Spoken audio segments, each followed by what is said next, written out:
distance to get back, I think it was. And it was a dreadful goal from Tottenham's point of view all round.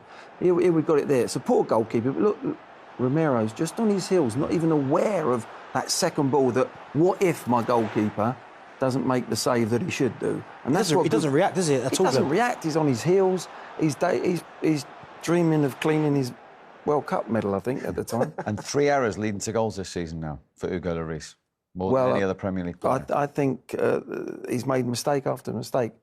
And sometimes a goalkeeper can make mistakes and it doesn't end up in the back of the net. But I think with Lloris at the moment, it's happening too many times when it's in the net, so it gets analysed and focused on. A lot of keepers, they can get away with it. But at the moment, I didn't like him in the tunnel before the game, Steve, did I? I said, no, you didn't. He looked really nervous. He looked really uptight. And he played like that. We've spoken a lot about Harry Kane's touches, how he was getting deeper, a bit more frustrated, getting on the ball, and ultimately he was involved in the way the second goal came around. Yeah, he was a yard off it, Harry, today. Just didn't look sharp, his usual sharp self. Certainly in possession, he keeps it really well. And you can see here, when he gets the ball, nice little flick in the first place. But then when he gets back to him, usually he's got a picture, but he's quite slow. He waits for the ball. And the way Aston Villa were playing at the time, they got onto his case. But from there, it's all about John McGinn's pass. But the touch and finish from Douglas Luiz is incredible. All in one moment. As you can see, a nice touch from Kane, does really well, holds his position. But there's no picture after that, and he's slow in possession, doesn't react. But after that, Aston Villa deserve a lot of credit. And Douglas Luiz, who's not really renowned for running in behind, all in one movement, good first touch, outside of the boot, and it's a really good finish. But that is a lovely pass from John McGinn, right weight and everything. Yeah, beautiful pass, and you know, well taken as well from Luiz, and they deserved the win, Villa, the way they played. But it's interesting, that's too easy from Tottenham's point of view. When you've got 3 centre-backs to go through the centre of the 3 of them, Basuma was the one who had to track from midfield. But he's probably thinking, well, one of my centre-backs, I've got 3 of them behind me, one of them should be in the centre of the pitch. Yeah. And at the moment, it's like there's a great big, it's like the parting of the waves. Davis was out wide, he couldn't get back and recover. That's a poor goal from a defensive point of view. Where are Spurs at, Glenn? They've conceded now 2 or more in 7 consecutive league games. Like I say, the last time that happened was 1988. The good news for you was you just left, so you couldn't be partially to blame in that particular run. But defensively, what Antonio Conte prides himself on, I mean, that's unheard of in his teams. We've just seen them, identified those mistakes where they could have put things right on them 2 goals. Good goals from Villa's point of view, but they could have been stopped. And that's a pattern that's happening, and that is a problem. I think there's a lack of confidence in the keeper at the moment. I really do. That's why we spoke before. Tottenham need two centre-backs. I think Conte, if he stays, that's what he's looking to do, to bring 2 new centre-backs in to play with Romero. So he's identifying where they need help, and there's other places in the pitch where they need help.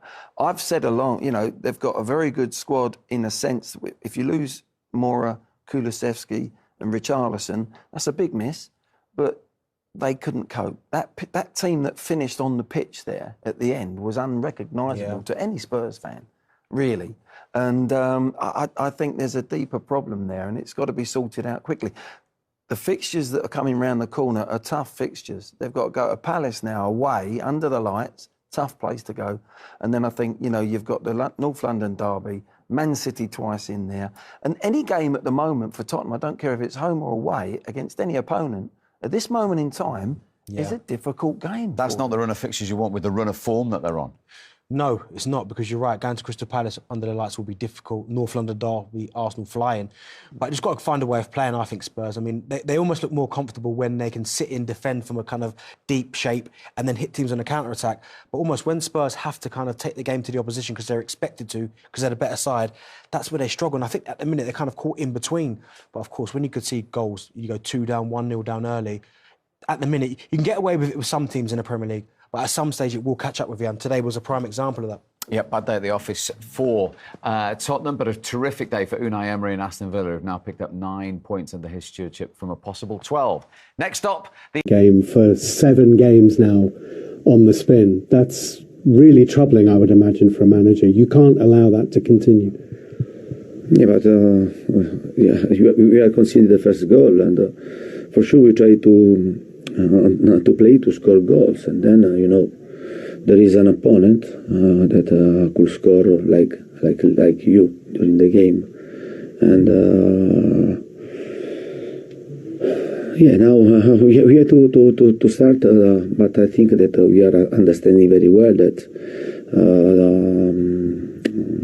the league will be really difficult for us, and for this reason we have to try first of all to recover all the players,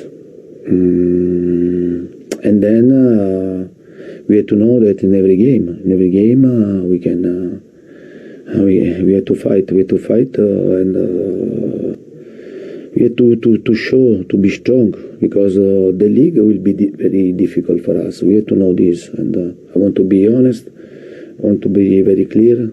Also, I said this to the club. The club know which is my opinion about the situation, and then we'll try to do our best, because for sure the fans deserve the best, but the best. It's important to understand which is the best, because now to stay fifth maybe is the best. I don't know, 6, 7, or 4, 3. I don't know, but for sure we are trying to do our best, and until the end we have to fight, because this league will be really difficult for us for many reasons. It sounds like you are asking the club to help you bring in new players in January. But the club knows very well which is my opinion about the situation, and I continue to repeat that before to become competitive, to win, you have to create a solid foundation. In this moment, we are creating the foundation. Last season was a miracle to finish in top 4 with only 12 players, and we were really focused on the league and didn't play other competition, and it happened that we did a miracle. In this season, and in my opinion, we are struggling because to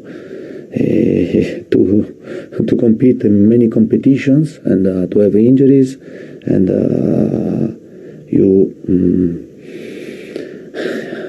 you go to have to be in trouble, and but I repeat, in my opinion, before to be competitive and to try to win, you need time, patience to create a foundation, and then to put important quality players. You have to invest much money to do it. This is a process. This is the process if you want to win. Otherwise, and you have to do our best. And now we are in this situation. We have to try to do our best. Thank you, Antonio. Thank you very much. And on the back of that, Harry Kane, who, as we told you before the game, has scored more goals in this calendar year in the Premier League than any other player, had his longest wait all season just to touch the ball. He had to wait 20 minutes. His previous longest was just 7 minutes. Now, from the centre-forward's point of view, at home to Aston Villa, and your main man's got statistics like that. Incidentally, Darren, as well, Ollie Watkins, the opposing centre-forward, only had to wait 7 minutes. That's an astonishing statistic. Yeah, it is a little bit. I think the way that Aston Villa have set up defensively has not helped Harry. And I think if Harry wants to get more touches as he does, he's having to drop deeper and deeper. But then, again, that's the problem. You want your main man up the higher end of the pitch, doing his stuff in and around the box so we can, of course, score. But you've got to give a lot of credit to Aston Villa defensively, but I think with Spurs as well. And I did worry before the game, when you play Basuma and Højbjerg, that they're more holders, they're not really creativity. So the pass has been there, but you've got to do it early. I think at times Spurs are getting on the ball, they're going sideways, they're going backwards. And by that time, Aston Villa are dropping into shape and there's just no space in there. What they're going to have to do is somehow get the ball to feet early and go straight away, one pass into Harry, and then they'll get more touches. But the moment you have 3, 4, 5 touches, before they look to Harry, Aston Villa have blocked that off. So they're going to have to change tactics. And that comes when Villa have got the ball. That comes when you hand over the ball. So when Spurs win it, particularly in the defensive or the middle third, that is where the Spurs have been poor. The two in midfield, Basuma and Højbjerg, they've got to be able to turn quickly, get the ball forward, like Darren's saying. That's when it can't happen easily when they're all banked in. We've just seen that. It's when Villa actually do come out that's the key to have the ball played forward. Don't look square, don't look back. And Tottenham have been too pedestrian in the way that they've played. I've seen them do it a lot this season. It's just about looking forward. You're not asking if the decision is there and there's players there, play it forward. But it's when the game's just opened up a bit, when your opponents have got the ball, That's when they're most vulnerable in many ways. And Spurs have not made that a key issue in this game. How pleased are you? No, we are very happy. It's an important game away to play here in Tottenham. It's a difficult and tough. We suffer. I think the work ethic of everyone in the team was amazing, and then we took the chances and we scored the 2 winning goals to get the points. Yes, Emmy opening the scoring thanks to your pass, Ollie. Temptation there though to take it yourself. Take us through it. Yeah, I was thinking about trying to shoot, but it was a tight angle, so I just saw Emmy and he slotted it away. So yeah. Thankful for the pass, Emmy, I'm sure. Yeah, no, very happy. I was behind him and I screamed from your arm. He heard me, so very pleased, and it's a really good start. There was a bit of a ruthlessness to both goals. You pounced there as a side. Your managers talked about taking the same mentality you have at Villa Park to your away games as well. Do you feel you had that today? Yeah, I think first half, we struggled a lot. But defensively we were really good, and then second half we knew we were going to get counter-attacks, and just be patient and try and be ruthless at the end of it. Yeah, as a strike force in that first half, was patience really part of the game plan there? Yeah, of course. We knew before the game we had to suffer in a moment, so we were patient and we wait for our chances.